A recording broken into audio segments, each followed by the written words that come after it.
Hello বন্ধুরা, recap and চিল টিভিতে আপনাকে স্বাগতম। আজ আমি আপনাদের কাছে পিটার জ্যাকসন পরিচালিত চলচ্চিত্র কিং খান মুভির কাহিনী সংক্ষেপে তুলে ধরব।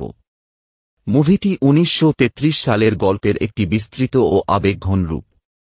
গল্পের কাঠামো একই, কিন্তু আরও বিশদ ও মানবিকভাবে উপস্থাপন করা হয়েছে।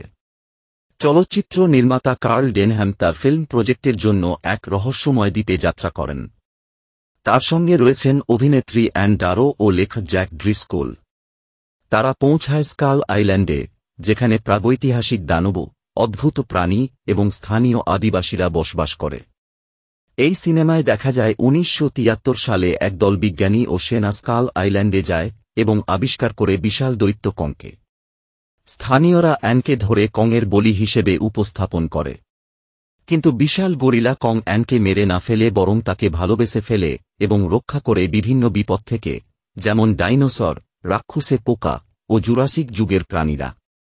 এখানে কং হল দ্বীপের রক্ষক, যিনি নিচ থেকে উঠে আসা ভয়ঙ্কর স্কালক্রোলারদের বিরুদ্ধে লড়ে দ্বীপটিকে বাঁচান। গডজিল্লা ও কং একাধিকবার যুদ্ধে লিপ্ত হয়। গডজিল্লা একটু বেশি শক্তিশালী, কিন্তু কং বেশি কৌশলী। কংয়ের এই ভালোবাসা ধীরে ধীরে অ্যানের মনেও সহানুভূতি সৃষ্টি করে।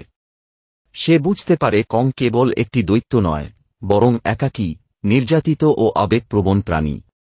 কিং খান সিনেমাটিতে মানব লোভ বনাম প্রকৃতির ভারসাম্য, দৈত্য নয়, কং এক করুণ নায়ক, মানুষের চোখে যা দানব, প্রকৃতিতে তা হয়তো রক্ষক।